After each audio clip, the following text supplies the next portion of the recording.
Hello everybody, this is Dee and welcome back to my channel, Dee Plans and Budgets. I am going to try to title this video something to the tune of zero-based budgeting for beginners. That means there's a good chance you're brand new to this channel, so let me just tell you a little bit about myself. My name is Dee. I am 60 years old. I have been budgeting my entire life. A couple years ago, after transitioning from working to retired, I decided to start the cash budgeting system, the envelope system. There are many different names it is called, but I started it basically to have a more tactile representation of my spending rather than just the tracking that I have been doing for most of my life. I wanted to talk today about a zero-based budget and what a zero-based budget is. People can get really confused about this. A zero-based budget doesn't mean that you have to spend every dollar that comes in every month. It just means that you sit down before you've earned the money, usually that's on a monthly basis, and you plan and tell your money what it's going to do. Rather than get paid, let everybody you owe money to come into your account and take money out, and you think you've kept track of it all, and then you get to spend whatever money's left on whatever you want with no accountability whatsoever. That's not budgeting. Maybe your bills are getting paid and maybe you've been able to eke by so far without incurring debt because you make a good income. But if you don't know where your money is going, then you are not budgeting. And if you are not planning and telling your money where to go in advance, you are not making the best use of your dollars. Budgeting, zero-based budgeting, does not mean rice and beans for everyone. Some people may have to severely restrict their budgets while they are getting debt paid off. But there are people like me who don't have any debt, and my budgeting isn't about restricting. My budgeting is about making sure that I'm spending my money where I want it to go. If I'm mindlessly spending my money, it's not supporting the things in my life that are important to me. A great example of this for anybody may be, maybe you love to play pickleball with your friends every Sunday morning. And pickleball costs $50. It's super important to you to have the money to play pickleball every week for $50. However, throughout the week, without even really thinking about it, you pop into Starbucks real quick and you get a coffee, and then you go over to the corner gas station and you get an energy drink, and maybe you go to Amazon real quick because you saw something on TikTok, you had to have it, so you order it. Sunday comes, you do not have $50 in your account, you do not get to play pickleball. By budgeting, we make sure that pickleball is accounted for and our money is told to go to pickleball before it goes to Starbucks or energy drinks or Amazon. And that is just an example. Maybe Starbucks is your number one thing. This is what budgeting is. It's not that you never get to play pickleball. It's not that you never get a Starbucks or an energy drink, or get an order on Amazon. It's that you do it with intention and you do it to support the life that you want to live. I have made up a budget kind of based loosely on a little bit of like just quick Googling on what percent people has and what's the average this or that, and then what I see in the budgeting community, what people's average debt is and where it's going. First, I want to talk about how you can do your budget. You can do it on plain paper, and that's the first example we're going to start with today. You could do it on a spreadsheet. You could either print the spreadsheet and write it down. You could also complete the spreadsheet on something like GoodNotes, right? Do it any way you'd like to. Lots of options. We're going to start, since this is for beginners, with just paper and pencil so that you can see how easy this is to do. I'm going to zoom in just a little bit. So we're going to pretend that this person's income, what should we name this person? Let's name them Joe. All right, Joe or Josephine. depending on, who you'd rather identify with, a male or a female, whatever. It's up to you. Joe or Josephine, that's their name. They have an income of $3,000 per month. And for ease sake, we're going to say that they get paid monthly. And the reason we're doing this is budgets get a little trickier when you get paid twice a month, because you need to make sure that you distribute your bills evenly amongst the paychecks. If you get paid weekly, it's even harder. If you want information about that, if you're watching this video and you would really like to know how to handle that, I will be more than happy to publish a video on those particular subjects after I get done with this 4-part series. But for ease of this video right here, our person gets paid $3,000 and they get paid $3,000 monthly. Their bills, on the first of the month, they have rent. And they are getting a really good deal at $800 a month. Maybe they have a roommate, or maybe they live in an inexpensive area, or have been able to find a small studio, whatever the situation. On the 5th, this person's going to have, let's say, internet at $75. And on the 5th, they're also going to have a cell phone bill. That's going to be about $50.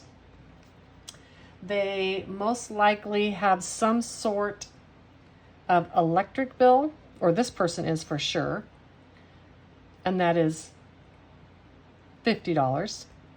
And let me clarify, I'm not saying this is what you should live on. This is a make-believe budget, so you could see the process that would go into this. Because the first thing the person has to do is pay their bills. This is their due dates. Sorry, these are the dates that they're due. On the 15th, let's say this person has water, sewer, and garbage. And that's going to be $50. And on the 25th, let's say they have health insurance. That's going to be $100. On the 30th, let's say they have car insurance. And that's $75. And throughout the month, they have subscriptions. And they're spending $50.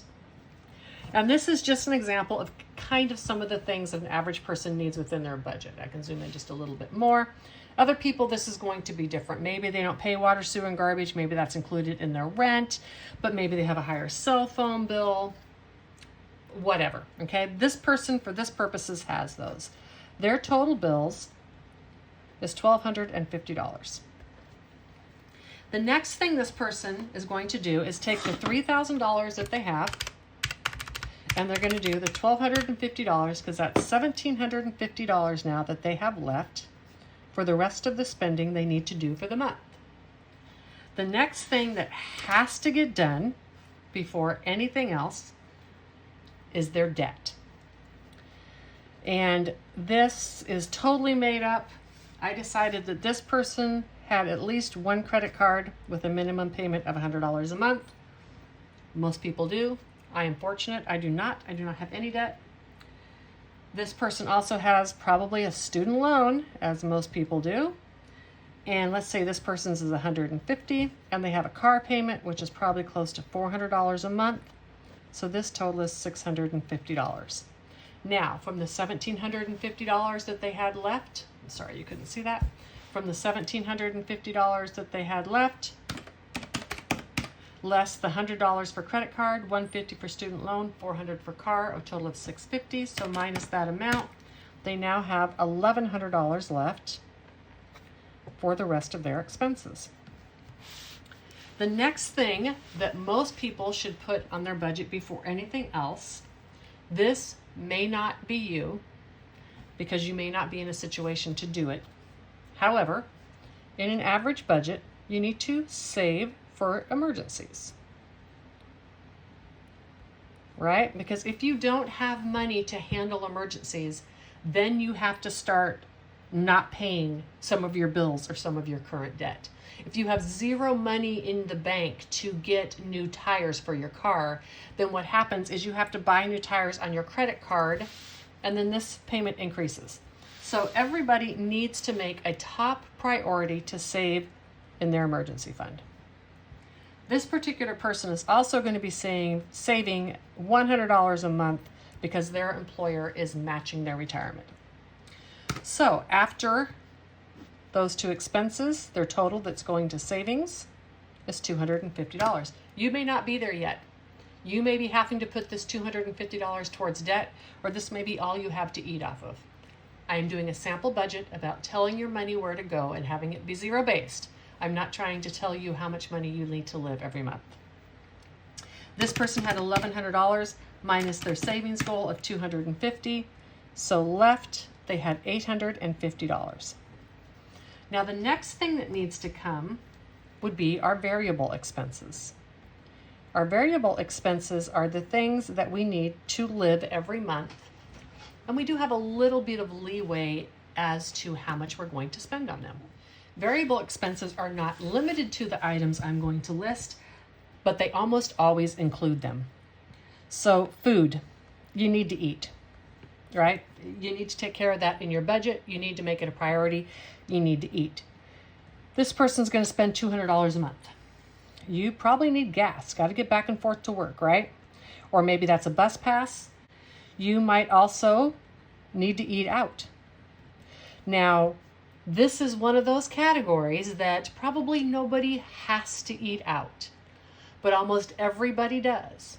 So if you don't allow yourself any budget there, chances are you'll just blow your budget every month. So it's better to give yourself a little bit than nothing. And I don't know any person who never eats out. I try to limit my eating out to being my entertainment as well. So only with social functions. I don't eat out because I don't want to cook. I'm retired, I can cook. Different people have different reasons for eating out. I'm just saying you need to give yourself a budget for it because chances are you're doing it. If you are not eating out, certainly do not put that budget in there. Most people need money for household. Household is a very broad category. That is toilet paper, paper towels, Clorox, dish soap, dishwasher soap, or laundry soap, money to do your laundry, toothpaste, shave cream, shampoo, conditioner, those type of things. And in the beginning, your budget isn't going to be a lot for this if you have debt you're trying to pay off and such. However, again, some people, it's very important to them that, hey, they have only the top brands of shampoo and conditioner. That's up to you. You get to make your budget. It gets to be for you. As long as you account for that in your budget, then that's fine. This person's just going to be an average person. They're going to spend about $75 a month on that kind of stuff.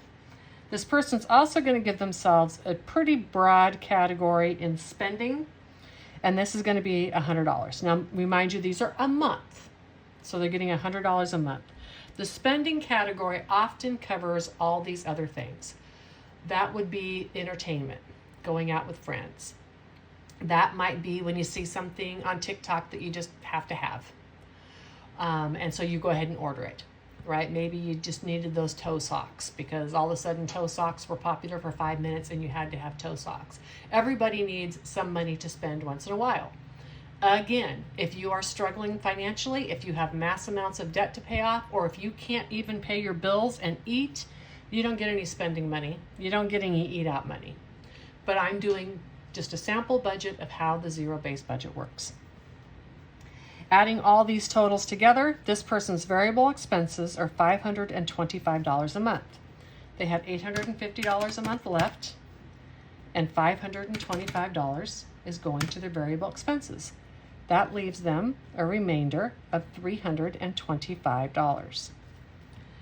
Now, the last thing this person has is what we call sinking funds. To me, sinking funds is actually a new category in my budgeting life.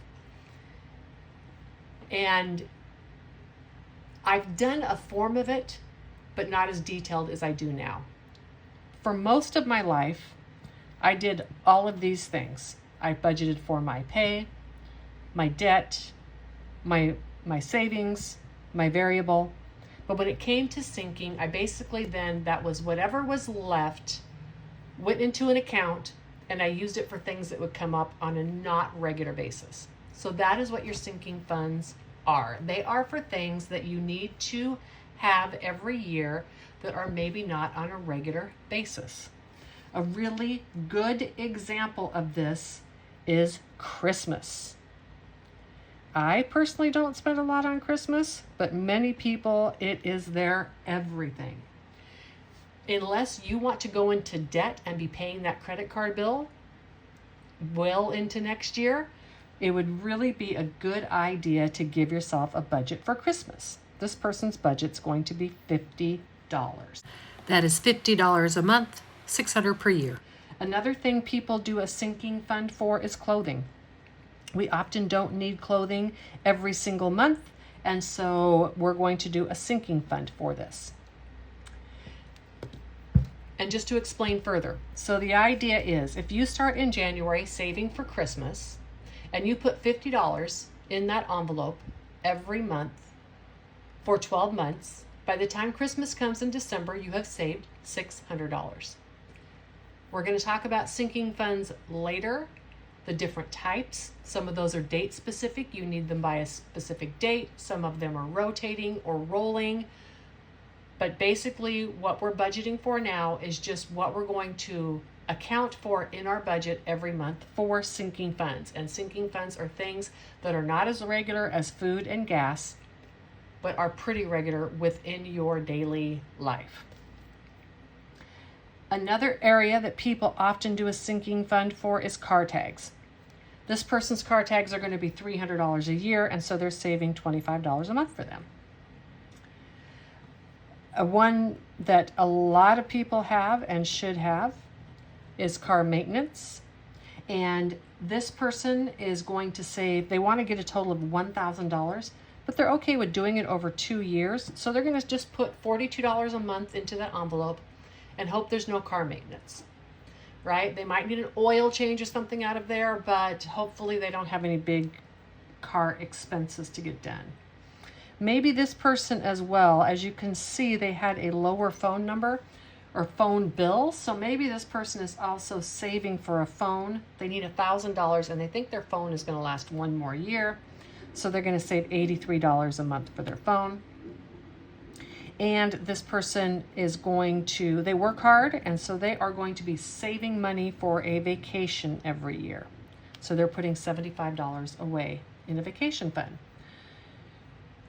So now this person's total budget for these sinking funds are $325. You may have more categories than this or less. This is just for purposes of demonstration. And I'm sorry you couldn't see that. I was writing it all down. Let me go through again. Christmas 50, clothing 50, car maintenance 25. I'm sorry, car tags 25. I confused myself. Car maintenance 42, phone 83, and vacation 75 for a total of $325. So after all of the other expenses, they had $325 left, and they're putting that into their sinking funds. So the amount that they have left is $0. That is a zero-based budget. Now, zoom out. Like I talked about earlier, a zero-based budget doesn't mean you're going to spend it all every month. You're going to account for your savings every month, but you're certainly not spending it every month. You're going to account for the things you're saving for throughout the year, but you're not spending it every month. I would highly recommend that the money in your emergency fund go into a high yield account. Your retirement, if your employer is doing it, you have to do whatever they, buy into. If you're doing it on your own, you could do a Roth IRA. That's a really good idea. This is not a retirement video, so you figure that out. But these items, you're saving in retirement, you should put in some type of high yield savings account at least. And on your sinking funds, the ones that you're not doing on a regular basis, if you're saving for things like this person's saving for a phone and a vacation and Christmas, it might be a good idea to put that into a high yield account as well. We'll talk about how to do that when we talk about cash envelopes versus digital cash envelopes. But this, in a nutshell, is a zero-based budget. Yours may be way simpler than that, right? Maybe you have $3,000. You're going to write down when all your bills are left. You're going to write down when your debt, because that's a payment that comes out. You're going to do your retirement, but maybe you just want to give yourself $525 a month for your variable period. That's what you're going to spend. And maybe you just want to give yourself $325 that you put into an account for sinking funds and things that come up. You certainly can do that. It is better than doing nothing at all. I will tell you that the more categories you have, it's going to be a little bit easier to make sure you're spending correctly. Let's look at variable funds. Let's say you just want to give yourself $525 and you end up spending $400 eating out. You only spent $10 on gas that week. And maybe you didn't need anything for the household and you hardly spent any money on spending. But instead of having that money left over to save additional money, you just spend it all on eating out because you looked at your account or you looked in your envelope and you had $400 left. What also often happens is you say, oh, I have $525. You go out the first week of the month, you go out with friends Friday night, you spend $250 and then you run out of money. So especially if you are trying to get yourself into a better financial situation, I am going to highly recommend that you categorize some of your spending just to be more disciplined and stick to it. If you are an experienced budgeter, if you have no debt, if you have plenty of money and you just want to make a general plan to where your money goes through every month, you may be less specific. The idea behind this particular video was to give you an idea of what zero-based budgeting is. Therefore, voila, this is a zero-based budget done on a plain piece of paper in about, what did we spend? If I wasn't explaining it to you, what would this have taken me? 5 or 10 minutes? Right? For your bills, you can write that down once and then you can just go back to the previous months and look and see when your bills came out. You can look and see what you've spent off your credit cards and your variables. So you'll know what your budget is. It takes no time at all, but it will make a complete difference in your financial future. Bye.